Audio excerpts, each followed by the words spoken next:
Hello everyone, welcome to पूरे academy. आज के इस वीडियो लेक्चर में हम फैक्टर अफेक्टिंग वेपर प्रेशर को कंटिन्यू करेंगे जो हम लास्ट क्लास में पढ़ रहे थे। ठीक है, तो लास्ट क्लास में हमने वेपर प्रेशर का कॉन्सेप्ट पढ़ा था। एक बार उसको रिवाइज कर लेते हैं। वेपर प्रेशर, तो वेपर प्रेशर का मीनिंग क्या था कि कोई लिक्विड है,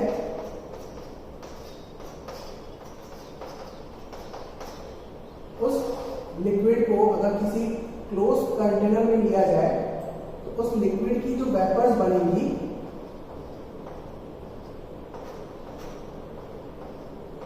ठीक है, तो इक्विलिब्रियम कंडीशन पर जो वेपर्स है वो जो प्रेशर अप्लाइड करेंगी, pressure exerted on liquid surface at equilibrium is known as vapor pressure। ठीक है, मीन्स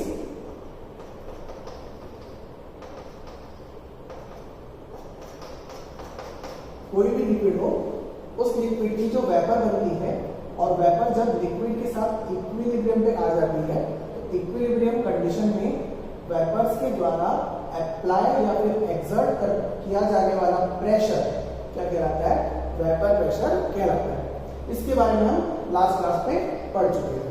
ठीक है, फिर हम डिस्कस कर रहे थे factors affecting vapour pressure, means कौन से फैक्टर्स हैं जिन पर वेपर प्रेशर डिपेंड करता है। ठीक है, तो पहला था नेचर ऑफ लिक्विड, वो भी हमने लास्ट क्लास में पढ़ लिया था। दूसरा था टेम्परेचर, वो भी हमने लास्ट क्लास में पढ़ लिया था। ठीक है, आज हम डिस्कस करेंगे third factor, that is presence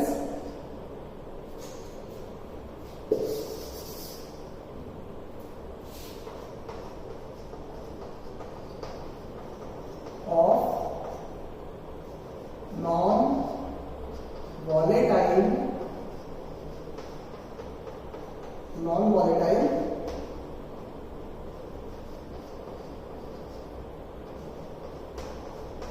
impurities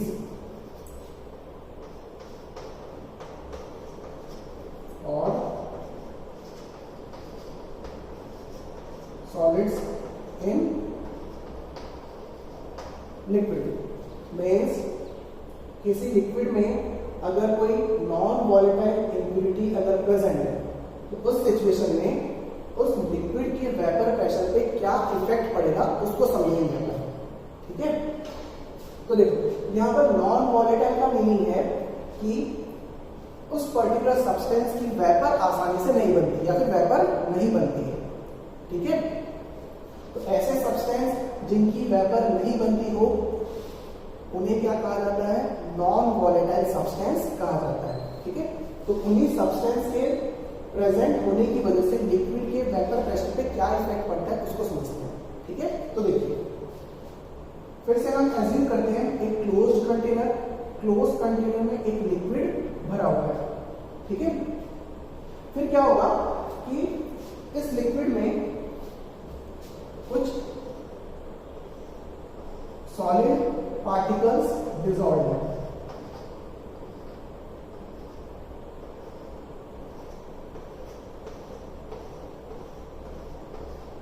ठीक है, मींस इसमें इंप्योरिटीज प्रेजेंट है, ऐसा एज्यूम करके चलो। ठीक है, तो अब क्या होगा कि यहां पे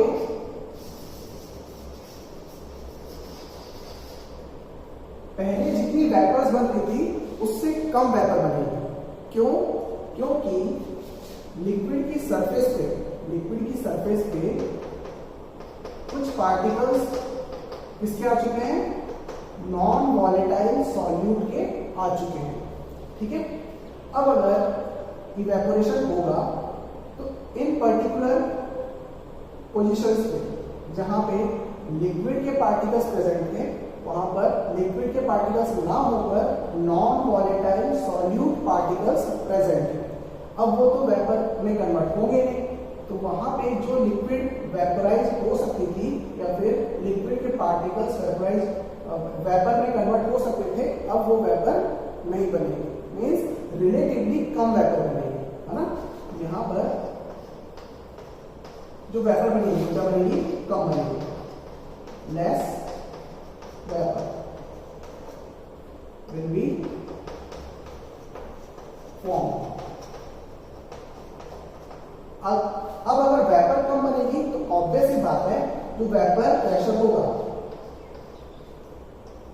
वेपर प्रेशर होगा वो क्या हो जाएगा, डिक्रीज हो जाएगा, that is vapour pressure will decrease. ठीक है, मीन्स इफेक्ट क्या पड़ा, इफेक्ट ये पड़ा कि on dissolving non volatile solute impurities in the liquid, vapor pressure of that particular liquid decreased. ठीक है, that is vapor pressure decreases on adding non volatile solute in the liquid. ठीक है, और ध्यान रखना हम वेपर प्रेशर, किसके vapour pressure की बात कर रहे हैं, तो लिक्विड के वेपर प्रेशर की बात कर रहे हैं। ठीक है, तो प्योर स्टेट में लिक्विड का वेपर प्रेशर ज्यादा होता है, लेकिन उसी लिक्विड में अगर कोई सॉलिड डिसॉल्व है तो उस सिचुएशन में उसी लिक्विड का वेपर प्रेशर क्या हो जाता है, कम हो जाता है। ठीक है, तो ये इफेक्ट पड़ता है इम्प्यूरिटीज का, इस पर वेपर प्रेशर। इसी का डिस्कशन हमें आगे चल के करना है। ठीक है,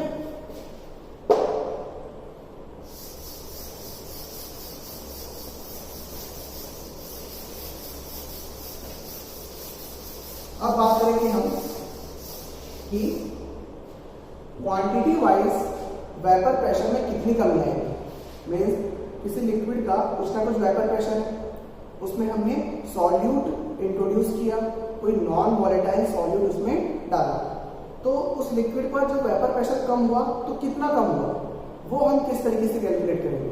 ठीक है, तो उस पर इस पर्टिकुलर कॉन्सेप्ट पे बेस्ड एक लॉ है जिसे कहा जाता है राउल्ट्स लॉ। ठीक है, उसको डिस्कस करते हैं हम।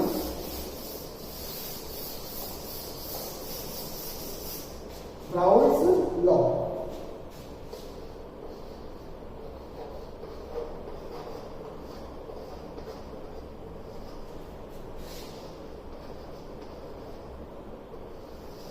तो ये एक बहुत ही इंपॉर्टेंट टॉपिक है। ठीक है, फिलहाल हम जो राउल्ट लॉ डिस्कस कर रहे हैं वो स्पेशली किसके लिए डिस्कस कर रहे हैं, फॉर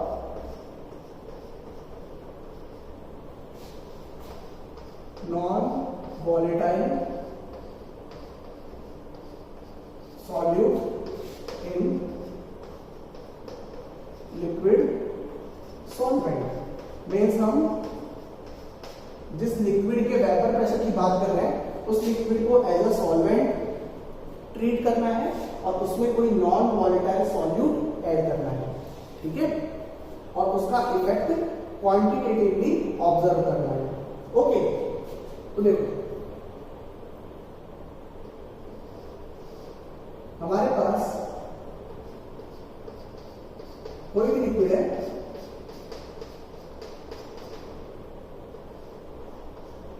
वो अगर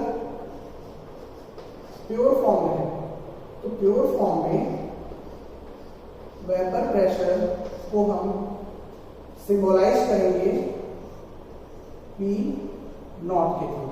ठीक है, मीन्स अब हमारा सिंबॉलिक टर्म्स भी आने लगेगा, मीन्स हम फॉर्मूला वगैरह बनाने लगेंगे। ठीक है, न्यूमेरिकल सॉल्व करने के लिए। चलिए, तो एक लिक्विड है जो कि प्योर है, जिसका वेपर प्रेशर हमने P नॉट माना है। ठीक है, फिर इसमें जब हम सॉल्यूट ऐड कर लेंगे, on adding non volatile solute. तो क्या होगा,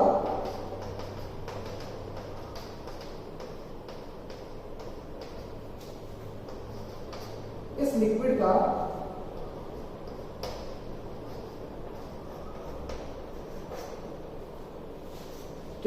क्या बन चुका है, सॉल्यूशन बन चुका है, क्योंकि इसमें सॉल्यूट डिसॉल्व हो चुका है। तो उस सिचुएशन में लिक्विड का वेपर प्रेशर क्या कहलाएगा, केवल P विदाउट नॉट। ठीक है, तो लेट्स सपोज हम इसको कैपिटल A का नाम दे देते हैं, मींस लिक्विड का नाम क्या है, कैपिटल A, तो क्या बन जाएगा P नॉट A। ठीक है, तो ये सॉल्यूट जो है उसको नाम दे देते हैं B, है ना, और लिक्विड क्या है A। तो अभी भी जो वेपर प्रेशर आएगा वो किसका आएगा, लिक्विड का ही आएगा। तो हम यहां पर क्या लिखेंगे, P A। ठीक है, फिर इफेक्ट क्या पड़ा, P A is less than P naught A। तो ये तो बड़ा इफेक्ट कि सॉल्यूशन फॉर्म में लिक्विड का वेपर प्रेशर कम होता है, किसके कंपैरिजन में, उसी लिक्विड के प्योर फॉर्म के वेपर प्रेशर के कंपैरिजन में। ठीक है, अब बात आएगी राउल्ट लॉ क्या है। ठीक है, या फिर इस लॉ में क्या एक्सप्लेन किया गया है। ठीक है, तो इस लॉ के अकॉर्डिंग ये बताया गया है कि किसी भी लिक्विड का वेपर प्रेशर कम होता है तो कितना कम होता है, या फिर किसके रिस्पेक्ट में कम होता है। ठीक है, तो किस तरीके से समझाया गया है कि किसी भी लिक्विड का वेपर प्रेशर या फिर किसी भी लिक्विड के वेपर प्रेशर में जो कमी आएगी वो किस तरीके से आएगी, सॉल्यूट की जितनी ज्यादा क्वांटिटी, जितने ज्यादा मोल्स डिसॉल्व किए जाएंगे उतनी ही कमी आती जाएगी। ठीक है, फिर अगर हम सॉल्यूट ऐड करेंगे लिक्विड में, लिक्विड सॉल्वेंट में अगर सॉल्यूट ऐड करेंगे तो जो लिक्विड का मोल फ्रैक्शन है वो क्या होता जाएगा, कम होता जाएगा। ठीक है, फिर जैसे जैसे लिक्विड का मोल फ्रैक्शन कम होता जाएगा वैसे वैसे उसका वेपर प्रेशर भी क्या होता जाएगा, कम होता जाएगा। It means vapour pressure of liquid in the presence of non volatile solute is found to be proportional to the mole fraction of the liquid solvent. ठीक है, तो अभी जो मैंने स्टेटमेंट बोला उसको मैं यहाँ पर मेंशन करता हूँ, बट उससे पहले आप लोग ये सब नोट करें। ठीक है,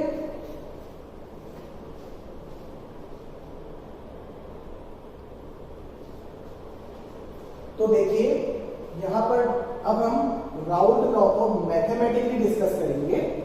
तो उसके लिए यहां पर एक कंटेनर है, कंटेनर में लिक्विड है और उस लिक्विड में जिसको हमने ए नाम दिया, कोई सॉल्यूट प्रेजेंट है जिसको हमने बी नाम दिया। ठीक है, तो सॉल्यूट के प्रेजेंस में लिक्विड ए का वेपर प्रेशर कम हो जाता है, वो किसके प्रोपोर्शन होता है, सॉल्वेंट के मोल फ्रैक्शन के प्रोपोर्शन होता है। Means solvent that is liquid का मोल फ्रैक्शन जितना ज्यादा होगा उस लिक्विड का वेपर प्रेशर भी उतना ही ज्यादा होगा। फिर अगर हम उसमें नॉन वॉलेटाइल सॉल्यूट मिलाते जाएंगे तो नॉन वॉलेटाइल सॉल्यूट ऐड करने पर, मतलब बी को ऐड करने पर ए का मोल फ्रैक्शन कम होता जाएगा, लिक्विड का मोल फ्रैक्शन कम होता जाएगा। तो जब लिक्विड का मोल फ्रैक्शन कम होता जाएगा तो उस लिक्विड का वेपर प्रेशर भी कम होता जाएगा। ये बहुत ही ऑब्वियस बात है। मींस जितना ज्यादा सॉल्यूट ऐड करो उतनी ज्यादा कमी आएगी वेपर प्रेशर में। ठीक है, अब इस मैथमेटिकल रिलेशन को हम अगर इक्वेशन में कन्वर्ट करें तो राउल्ट लॉ का एक और स्टेटमेंट होता है कि vapour pressure of a liquid in the presence of non-volatile solute is equal to the product of vapor pressure of that liquid in pure form, that is P naught A, and mole fraction of that liquid। तो ये होती है equation Raoult law की। ठीक है, that is the vapor pressure of any liquid in the presence of any non-volatile solute is equal to the product of, that is multiplication of vapor pressure of that liquid in pure form and mole fraction of that liquid in the presence of non-volatile solute. ठीक है, तो इसको भी आप लोग statement में convert करके Raoult law का एक और स्टेटमेंट बना सकते हो। तो ये भी एक एक्सप्रेशन है राउल्ट लॉ का और ये भी एक एक्सप्रेशन है राउल्ट लॉ का। ठीक है, फिर अब देखिए हम इस एक्सप्रेशन को किसी और एक्सप्रेशन में, किसी और इक्वेशन में कन्वर्ट करते हैं। तो देखिए यहां हमें पता है कि लिक्विड ए भी प्रेजेंट है तो उसका कुछ ना कुछ मोल फ्रैक्शन है, फिर सॉल्यूट बी भी प्रेजेंट है तो उसका भी कुछ ना कुछ मोल फ्रैक्शन होगा। ठीक है, तो mole fraction of liquid A plus mole fraction of solute B will be equals to 1। ये आप लोगों ने क्लास 11 में पढ़ा है, summation of mole fraction of each substance in a mixture is equals to 1। ठीक है, यहां से हम क्या लिख सकते हैं, XA equals to 1 minus XB, ऐसा लिख सकते हैं। फिर इस पर्टिकुलर एक्सप्रेशन को यहां पर पुट कर सकते हैं। ठीक है, तो देखो PA equals to P naught A into 1 minus XP। ठीक है, फिर P upon P naught A equals to 1 minus XP। ठीक है, फिर हम क्या करेंगे, XB को इधर ट्रांसफर करेंगे और इसको इधर ट्रांसफर करेंगे तो क्या बन जाएगा, XB इक्वल्स टू 1 माइनस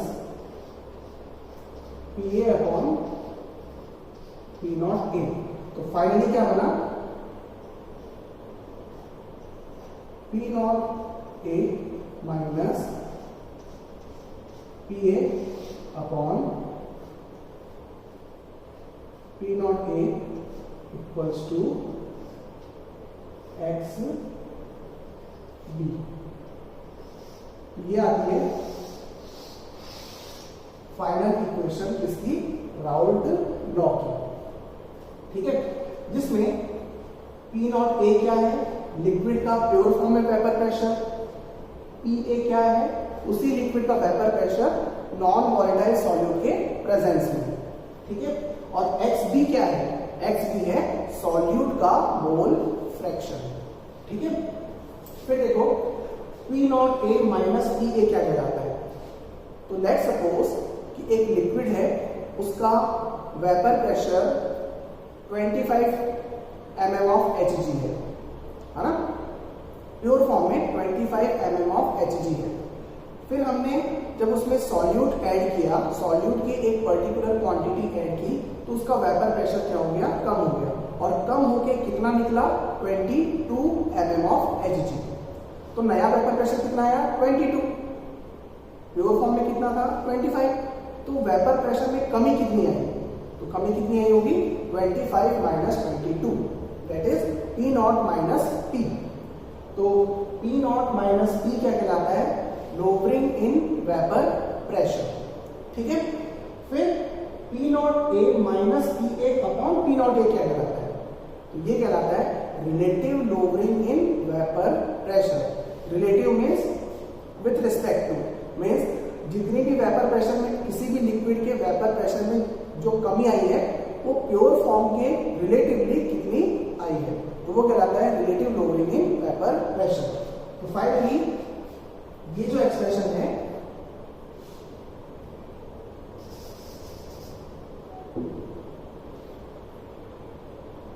यहां लिख देता हूं,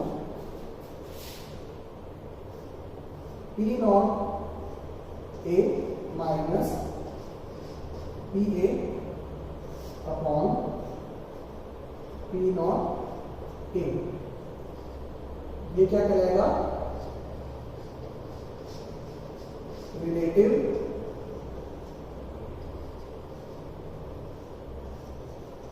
लोअरिंग इन वेपर प्रेशर। ठीक है, तो राउथ लॉ का एक और स्टेटमेंट बनता है कि relative lowering of vapour pressure of any liquid in the presence of non volatile solute is found to be equal to the mole fraction of the solute present in the given solvent. ठीक है, कि जब किसी liquid में non volatile solute present होता है तो उस सिचुएशन में उस लिक्विड के relative lowering in vapour pressure की वैल्यू इक्वल होती है सॉल्यूट के मोल फ्रैक्शन। ठीक है, चलिए इतना नोट करिए, फिर हम और आगे डिस्कस करेंगे।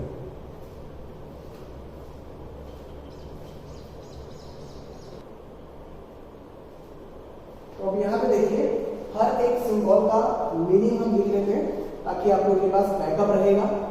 P not A represent vapour pressure of pure liquid A, PA represent vapour pressure of liquid A in the presence of non volatile solute, and XP represents mole fraction of solute B।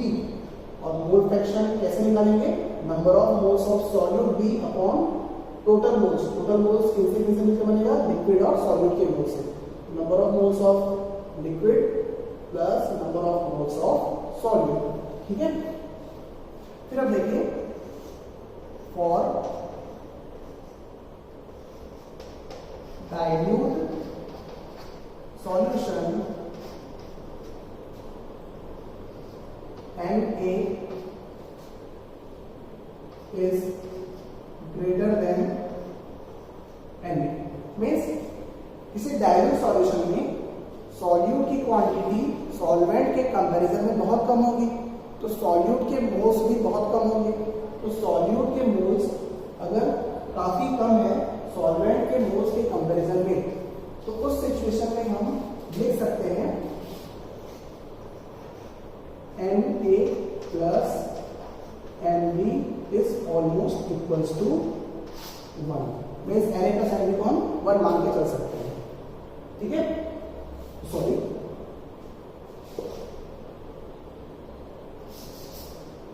One नहीं होगा, Na। ठीक है, means solvent के moles में solute के moles को add up करोगे तो सॉल्वेंट के मोल्स में ज्यादा फर्क नहीं पड़ेगा, तो वो ऑलमोस्ट सॉल्वेंट के मोल्स के इक्वल ही आने वाला है। ठीक है, तो हम क्या कर सकते हैं, XB को लिख सकते हैं XB equals to Nb upon Na। ठीक है, ध्यान रखना ये डाइल्यूट सॉल्यूशन के लिए कंडीशन है। ठीक है, तो हम अपनी इस इक्वेशन को वापस से रीअरेंज करके लिख सकते हैं, P not A minus PA upon P not A equals to number of moles of solute upon number of moles of solvent. ठीक है, फिर नंबर ऑफ मोल्स को फिर मास और मोलर मास के टर्म्स में लिखा जा सकता है। ठीक है, तो वो कैसे लिखेंगे, तो weight of solute upon molar mass of solute into weight of solvent upon molar mass of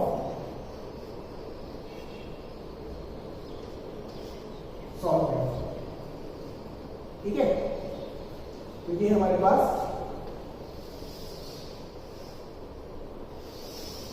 एक और फॉर्मूला हो जाएगा। ठीक है ना, तो ये सब मैंने फॉर्मूला इसलिए डिराइव किया क्योंकि इन्हीं से क्वेश्चंस बनते हैं, है ना। तो क्वेश्चंस में कब किस तरीके से वैल्यूज पुट करनी है वो आप लोगों को पता होनी चाहिए। तो P नॉट ए प्रेशर की वैल्यूज होंगी, PA भी प्रेशर की वैल्यूज होंगी। फिर अगर क्वेश्चन में सब्सटेंस के दैट इज सॉल्वेंट और सॉलिड के मास वगैरह दिए हुए हैं, तो हमें यहाँ पे मास लेना होगा। मास किसमें? ग्राम में, ध्यान रखना। यहाँ पर WB means mass of solute, MMB means molar mass of solute, फिर WK means mass of solvent और MMK means molar mass of solvent. ठीक है, तो ये हुआ राउट law related to the vapor pressure of liquid in the presence of non-volatile solute। ठीक है, चलिए इतना नोट करिए, फिर आगे बढ़ते हैं।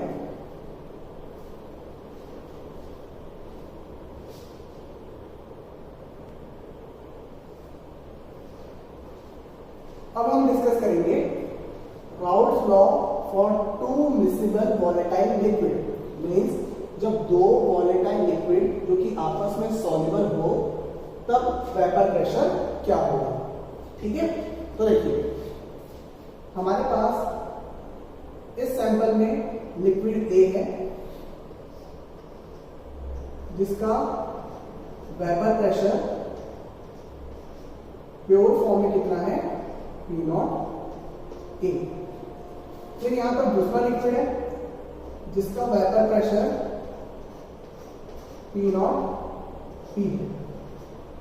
ठीक है, दोनों लिक्विड सेपरेट है अभी और प्योर है ना। तो प्योर फॉर्म में वेपर प्रेशर A का P0A और B का P0B। ठीक, फिर हम क्या करेंगे? दोनों लिक्विड को आपस में ऐड करेंगे, मतलब डिसॉल्व करेंगे। ठीक है, फिर डिसॉल्व करने के बाद कंटेनर को क्लोज कर देंगे। तो यहां पर लिक्विड A भी है और लिक्विड B भी है। ठीक है, तो क्या बन चुका है? सॉल्यूशन बन चुका है। ओके, फिर अब बात आती है कि लिक्विड A भी वॉलेटाइल है, लिक्विड B भी वॉलेटाइल है। मीन्स लिक्विड A की भी वेपर बनेगी और लिक्विड B की भी वेपर बनेगी। ठीक है, यहां पर एम्प्टी स्पेस में इक्विलिब्रियम पर A की भी वेपर होगी और B की भी वेपर होगी। ठीक है, तो इस तरीके से यहां पर जो वेपर प्रेशर आएगा वो आएगा vapour pressure of solution, vapour pressure of solution. अब वो कितना आता है? वो होता है sum of vapour pressure of liquid A in solution plus vapour pressure of liquid B in solution. Means इस कंडीशन में जब लिक्विड A और लिक्विड B मिक्स्ड है तो उस सिचुएशन में जो भी वेपर्स बनेगी तो उस पूरे कलेक्शन का वेपर प्रेशर कहलाएगा वेपर प्रेशर ऑफ सॉल्यूशन, जो कि किसके वजह से होगा? तो वो A के वेपर प्रेशर और B के वेपर प्रेशर की वजह से होगा, लेकिन सॉल्यूशन कंडीशन में। ठीक है, तो वेपर प्रेशर ऑफ सॉल्यूशन को हम सिंबलाइज करेंगे P total pressure of solution equals to vapour pressure of liquid A in solution, वो क्या रहेगा? PA without not. Without not क्यों? क्योंकि ये प्योर नहीं है, वो किसी के साथ मिक्स्ड है। ठीक है, फिर प्लस PB। ठीक है, अब हम लॉ की बात करें तो लॉ का एक स्टेटमेंट तो यही है कि दो मिसिबल लिक्विड के वेपर प्रेशर की वैल्यू उनके इंडिविजुअल वेपर प्रेशर के सम के बराबर होती है जब वो सॉल्यूशन स्टेट में प्रेजेंट होते हैं। ठीक है, ये एक स्टेटमेंट है। फिर और क्या स्टेटमेंट है उसको देखते हैं।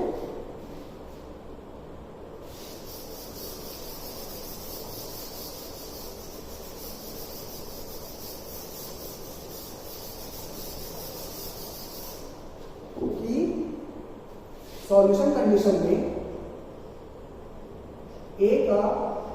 लिक्विड ए का वेपर प्रेशर इक्वल होगा उसके प्योर फॉर्म में जो वेपर प्रेशर है उसके और लिक्विड ए के मोल फ्रैक्शन के प्रोडक्ट में।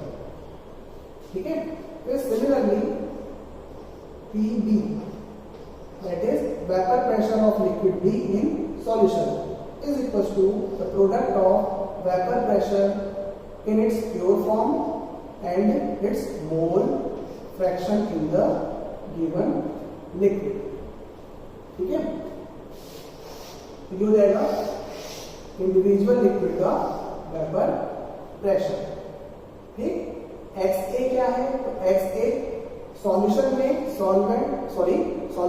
लिक्विड ए का मोल फ्रैक्शन और XB क्या है? सॉल्यूशन में लिक्विड बी का मोल फ्रैक्शन। ठीक है,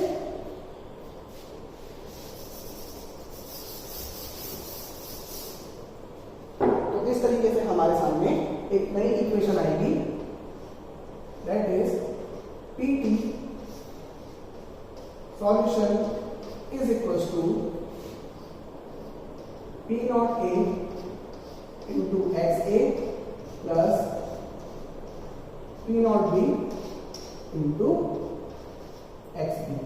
ये हमारा एक मोस्ट इंपॉर्टेंट फॉर्मूला है जिसपे based various questions competition exam में पूछे जाते हैं, है ना। तो इस इक्वेशन में PT सॉल्यूशन क्या है? लिक्विड ए और लिक्विड बी के मिक्सचर का, दैट इज सॉल्यूशन का total vapour pressure. P not A क्या है? लिक्विड ए का प्योर फॉर्म में वेपर प्रेशर। XA क्या है? सॉल्यूशन में लिक्विड ए का mole fraction. P nought B क्या है? लिक्विड बी का प्योर फॉर्म में वेपर प्रेशर। और XB क्या है? सॉल्यूशन में लिक्विड बी का मोल फ्रैक्शन। ठीक है, ये फॉर्मूला बहुत इंपॉर्टेंट है। ठीक, चलिए, तो ये हमने दो मिसिबल लिक्विड की रिस्पेक्ट में राउल्ट लॉ को समझा। ठीक है ना, तो इस पे बेस्ड और भी कॉन्सेप्ट्स हैं जिनको हम नेक्स्ट क्लास में समझेंगे। ठीक है, तो आज के लिए हम इतना ही कर रहे हैं, बाकी नेक्स्ट क्लास में हम न्यूमेरिकल्स पे आएंगे। मीन्स जितने भी कॉन्सेप्ट्स हैं उनको समराइज करेंगे और कुछ नए कॉन्सेप्ट्स होंगे उसको समझेंगे। ठीक है, और फिर नेक्स्ट क्लास में हम पढ़ेंगे concept of ideal and non ideal solution और साथ ही साथ न्यूमेरिकल्स। ठीक है, चलिए।